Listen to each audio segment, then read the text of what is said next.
Alright, so since that last video, you might actually notice in this screenshot here, my rating is less than when I started this journey up to a 4 rating, but you know, not every bit of progress has to be linear, I suppose. I played a few matches where potentially the conditions were a little bit too bad to film in. I played one outside where I got a little clip here, but my phone quickly got rained on. Had another match with a very good pairing that filmed it themselves, but I think they struggled to sort of send all the footage over. So I've had to miss a few, basically, because not everyone wants to be filmed as well. And obviously I don't want to just stick the tripod up without asking. But I managed to get another game in today with my friend Dom, actually. He's kind of my most regular partner. He's about the same rating as myself. I think we're both around 3, although I've now dropped below. We've played a lot of games together. We're actually entering a league together soon, where we'll get paired against similar rated pairings, and hopefully we can try and top that and get promoted. It looks like we're going to be in sort of Division 2 of Just Padel Derby, and I think the Division 1 is quite a lot better than us, so we'll see. But just finished up another game with actually a pairing that we played before in the second video, Dan and Zeeks.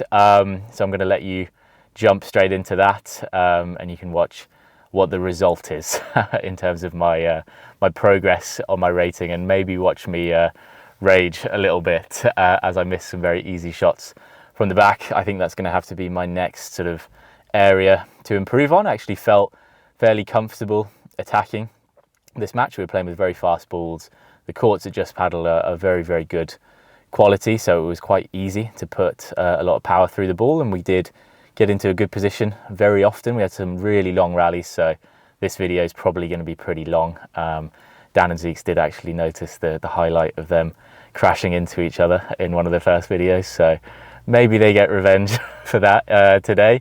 But I missed too many easy shots from the back, right? Defending the volleys, too many of those ground strokes, not making it over the net, not playing it down to their feet for a Chiquita, just missing, right? And I don't think that's good enough. So I'm going to work on my control a little bit. I'm actually playing with a group of friends in a couple days, so we had a little bit more fun with the video on that day. Most likely I'll interview them and ask them about their strategy for the game, things of that nature. And one of them has pretty much the whole Zeeks collection of rackets. So I'm going to try a racket or two on Sunday and see if perhaps playing with something that has a lot more control might be better from the back, because I am aware that my racket is pretty power focused. It's a very hard racket as well. It actually also has quite a long handle compared to most other rackets, which I think makes it a little bit harder to control with. So maybe I'll do the classic blame the racket and get something new. But yeah, hopefully you guys have enjoyed the first 3 videos that I've uploaded so far, and enjoy this one as well. All right, well done for making it this far. I have realized that over 3 minutes of me talking in my car is a little bit excessive, but I have kind of ran through the little update there. I did want to try and record basically every game that I play, but yeah, the more I play, the more I realize some courts are kind of unrecordable, and obviously some individuals don't want to be recorded. So I'm going to stick to some of the better games, probably most of which will be at Just Padel Derby, this court that you're seeing here, just because all of the glass is very clean, all of the glass is totally clear, and obviously these are just kind of the best courts in terms of playing on them, and tends to be the best players here as well, right? It's a very old club. I think it's a pretty big community that they've built, so there's a pretty big wealth of open matches going about, and quite a few guys that I know are here. Some of the other matches that I've played have been a little bit more random, but as you can see, taking the first game there fairly comfortably. You'll recognize the 2 guys that I'm against, Dan and Zeeks. They were in the second video, as I already mentioned.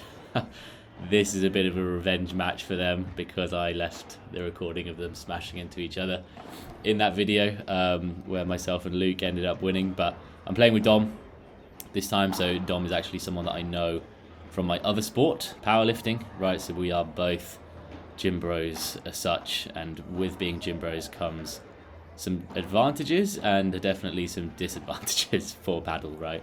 we are less mobile than most racket sports players or just general sports people, because we have spent years of our lives just trying to gain muscle, basically, which isn't particularly useful for paddle. I think from what I've seen for some of the pro players, I think having some strong legs and that sort of explosion on the smash tends to be pretty useful, but having a kind of tight upper body where you're benching, you're rowing, you're doing all this stuff multiple times a week, I don't think is the best for paddle. So I am trying to implement a little bit more mobility into my gym program, because I do find, especially on overheads, that I get pretty tight and I don't feel as though I can let my arm fully swing and sort of let loose with the shoulder. So definitely something that I need to work on a little bit, and probably similar story for Dom. Really, neither of us are big smashers as such, as much as I would love to be. I think it's definitely a nice weapon to have, especially when you play against people that do have it. You quickly realise how much of a help it is for them, but that'll all come in due course. I think there's a lot more to learn before really focusing too much on having a massive smash. I think you can probably get to a very high rating without being one of those guys that smashes the ball out of the court. So as you can see here, they are doing pretty well. Dan and Zeeks, right, they are now 2-1 up. We were struggling to defend at points here. I think we're getting caught with some pretty tough volleys, especially those couple in the corner there where Dom sort of had to just let it hit him because they were playing with so much power. But yeah, we didn't feel totally in control at the start of this game. As you can see here, they're kind of playing us around a little bit. I think it took us a little bit of a time to warm up, right? Because most of my matches with Dom have been with friends or with slightly more casual players, I would say, compared to Dan and Zeeks. So Dan and Zeeks are probably the best players that I've played with Dom. So we don't have the sort of option to potentially target someone weaker or to play with a little bit more confidence. We really had to be sort of on it this game, because this was a proper match for us. So we went 3-1 down at the start of this, right? Not the best start, getting broken. We didn't feel as though we were playing terribly, but definitely just Dan and Zeeks not messing up too much, clearly wanting to get their revenge. And I wasn't on the best streak at this point, right? As I mentioned, heading into this match, I was on a little bit of a losing streak. I think it is quite crazy how mental paddle is, right? When you get into sort of a rut, it's very, very hard to get out of it, whether that's mid-game or sort of game to game. I feel like both of those things can definitely exist, but equally when you're playing really well and you're on a hot streak, it feels as though you can't really miss, right? And all of your shots are causing damage to the opponents and being sort of useful to you. But here I was on the wrong end of that. Unfortunately, I was on a little bit of a losing streak, and it didn't feel as though my shots were all causing a lot of damage. Definitely that one, causing a lot of damage to myself, right, smashing it into the back glass. Struggling to actually get the smash going lately. I haven't sort of hit the ball out of the court for a little while. It seems to be a lot of pretty flat smashes, right? I'm not really meeting the ball particularly high and getting a whole lot of angle on it. Just not something that has come super naturally to me, to be honest. Also at the time of recording this, as I mentioned at the beginning, I was thinking of getting a racket that's probably a little bit easier to use. I have noticed quite often with my Babolat racket, it's a very, very hard racket, and it's also very top heavy. So a lot of my shots at the back, or really just anything where I have to use my wrist a little bit, flicks off the racket and I don't really have any control of it. And I think it's, from what I've heard, that's the general consensus of a more powerful racket like this, is that it can be pretty tough in defence, and I don't think that's something that I want to deal with. I think I've got enough sort of issues at the back, and I don't need to add to them, and I think the kind of increased power isn't really something that's going to help me massively. So I have since switched to a slightly more control-based racket. I actually bought a Nossa racket, which is a UK brand. I don't think it's very big at the moment, but they're doing a lot of marketing. I think they're going to be branching out soon into potentially some other rackets. As you can see, we went down there in that first set, 5-2, pretty tough one to come back from. But this set here is a lot better, right? We actually start to get going here, right? And our confidence comes up. We noticed some patterns in Dan and Zeeks' shots, so we started to read them a lot better. We started to sort of counter some of their attacking, so we weren't always in defense, sort of trying not to mess up. But yeah, I think Nosso is a sort of growing brand in the UK, so luckily for me, it hasn't got the big brand price just yet, so it's a relatively reasonable racket. The main reason I actually purchased it is because I tried one of my friend's Soups rackets out, right? And I think the Diablo 4 or ST4 is sort of widely regarded as a very good racket, and it certainly was. So it was really comfortable to use. There wasn't really a shot that felt difficult for me, right? It's not a particularly sort of polarizing racket, where I think this Babolat racket is so power focused that a lot of people really don't like it, whereas the Diablo, I'm pretty sure most players would be comfortable playing against that, or playing with that, sorry. As you can see, Dan's Bajada there, that becomes a little bit of a trend, right? That's something that we notice throughout this match. He probably smashed it down the line about 6 times this video, and there were probably some others that I've accidentally cut out, and it was something that we were really struggling to even know what to do with. We felt as though it was pretty hard to just walk up and block it, but equally, if we were to stand at the back, it's also very hard to control, despite having a little bit more time. So it was tough to deal with, right? Dan kind of just smashing it at Dom's face over and over again. But yeah, the Nosso racket, the reason I purchased that is because it was pretty similar spec to this Souks Diablo, almost identical, in fact, and I can confirm after using it a couple times that it does feel pretty much exactly the same.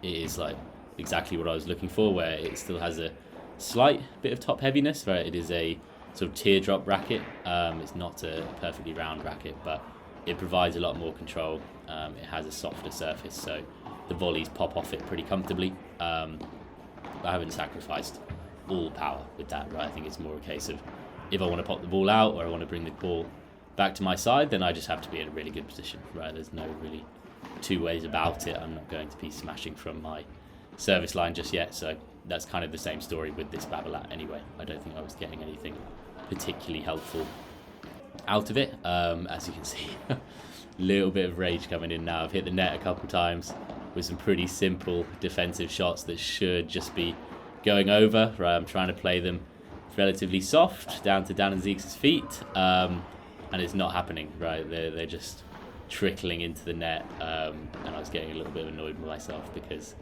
I don't think those are points that Dan and Zeeks should just be given, right? There's not a whole lot of pressure on these volleys, and yet I'm just sticking it into the net and allowing them to get more and more momentum within the match. As you can see, we had a bit of a big chance to take that point, and then Dan plays another one of his Bajadas, and it's too tough to block for Dom there. So they've got a few weapons that we're not really sure how to deal with right now. But nevertheless, we're still staying in the match, right? We've lasted longer than we did last time in terms of not being broken. A little bit of sort of combination there, I suppose. From myself, it's always a good feeling when you're playing your shots and it's almost instinctive where the ball is going next. You sort of pressure the opponent into playing the shot that you want them to, so that I could pop that ball down the line. There's another one from Dan, not even really a Bajada, just more of a ground stroke off the back glass, but he's got a bit of pace behind it, and that's enough for him to take the point there. We do eventually learn that we have to predict it and we have to stand further back to give ourselves time, even though it is hard to control. I think it's a lot better than simply failing to block it every time, right? We don't want to deal with that. Some of the Bandekas here getting a little bit better, slightly less of a flat push, and I'm trying to get some more angle on them. I didn't feel as though Dan had a super easy time just controlling everything that I threw at him. There we go with Dom staying back, and then immediately we win the point off it just because we got the ball back. I think Dan was probably expecting that to be his his 5th point in a row of just playing it down the line. So when it comes back to him, it's almost a surprise, and he's running through the ball, so it goes into the side glass. But yeah, I think my overheads weren't too bad this game, right? I think they basically all went in, which is a good start. And I don't think I gave up all pressure when doing them, right? I think playing the angle with them and not necessarily worrying loads about getting a load of spin or effect on the ball is probably better for me, right? Because I don't think I'm there yet in terms of getting right round the ball and applying loads of pressure to make it into a winner just yet. But if I can hit both glasses, I can at least annoy the person that's trying to lob me, right, and make their defending a little bit harder. As you can see, getting annoyed again there, lobbing into the side glass for no reason, and here we go. Tilted, I think, is probably the word for it, right? My mentality was not good in these first couple games, because I could feel that it was my fault that we were losing them, right, which is always the worst feeling. Did take a little bit of the anger out there and get a couple decent shots in down the line to Zeeks, but I'm still conscious at this point that that's not enough, right? And we do want to try and get a break here, because we feel as though we can win this match, right? The first set was a little bit naff, right? They won it pretty easily, so it wasn't a brutal first set, but wasn't a whole lot of fight from myself and Dom, and we felt as though we had quite a lot more to give in this match. We worked out some of Dan and Zeeks' weapons, as I said earlier, so we were playing a lot better this set. As you can see, we're still on serve, we're still getting some decent points in, even hitting some winners. Dan giving us a little bit of a freebie there so that we could go collect our next game. But yeah, I think this match contained probably the most long rallies at the very least. Maybe there weren't a whole lot of flashy shots this match. There's another one down the line. See, Dom's ready for all of them now. It's incredible how long it takes throughout the course of a match to actually get used to these kind of shots. If only you could just start predicting them from the first one. But I think most decent players will vary their shots a lot if you start to predict them early. I think the only reason Dan wasn't varying this Bahada as much as he could is because he was winning with it every time. So if I had a shot that I could get a 3.1 every single time, I definitely would. Yeah, we playing some much longer rallies this set, right? You can already tell by the length of this video that this set here, it's only at 3-2 and it's about the same length as the entirety of the first set. I think that's always a good gauge of how well a match kind of went and how much you got out of it, is how long the sets were, right? I've played some matches where I'd almost finished 5 sets throughout the course of 90 minutes, which is terrible, right? Way too quick. If I'm finishing a 4th set, I know that I've not had many long rallies and it's been a lot of failed returns and things of that nature, which does happen at this level.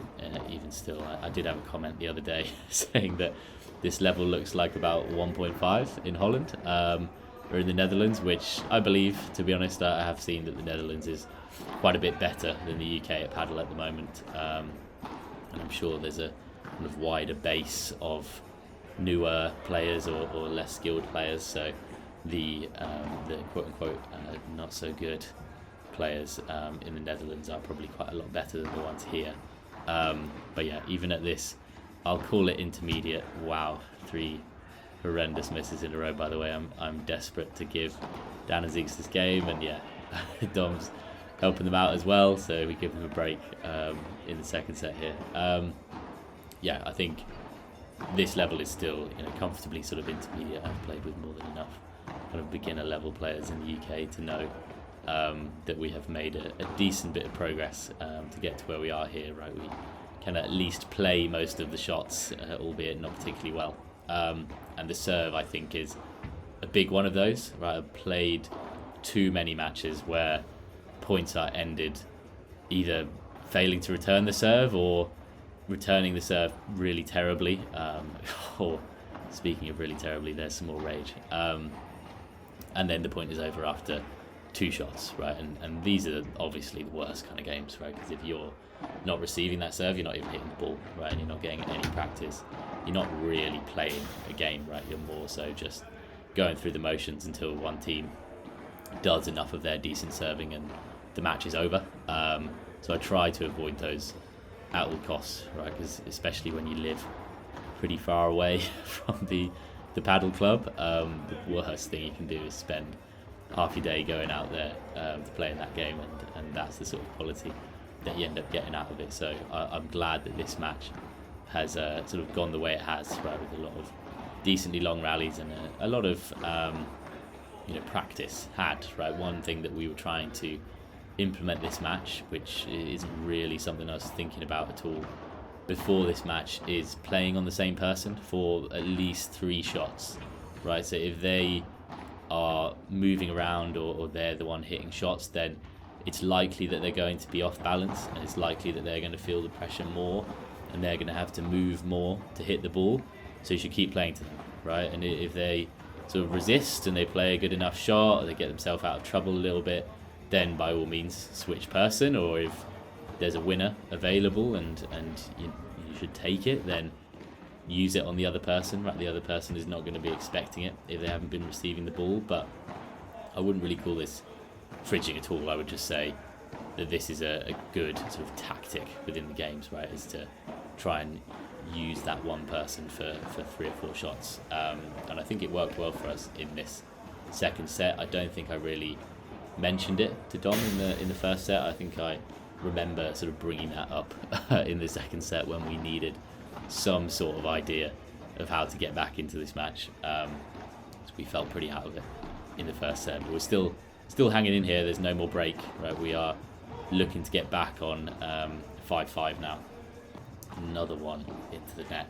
I think I made so many errors this match, but more importantly, the errors were just at terrible times, right? I think I was pretty comfortable in the sort of lower pressure games, but when we really needed a game, I kept doing things like this.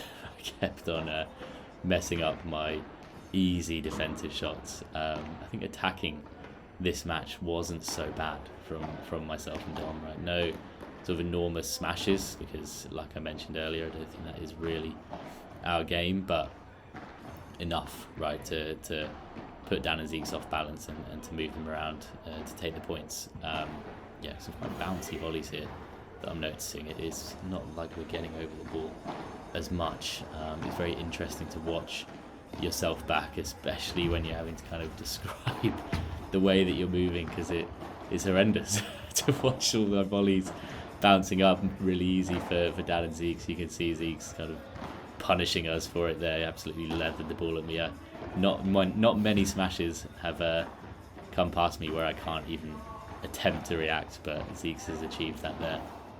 Tried to smash the ball back to my side there. I think it might have been on its way, but Zeeks saw it coming all day. It was a little bit too transparent from me, really. I don't mind that, to be honest. I think I do go for the soft one to try and roll it past one time too often. As you can see, getting really annoyed with myself there, and I think so is Dom, right? I think we both kind of threw that game away a little bit too quickly. You can see a lot of these games are lasting a few minutes worth of highlights, and that one was about 30 seconds because we very quickly just smashed the ball into the back glass over and over again.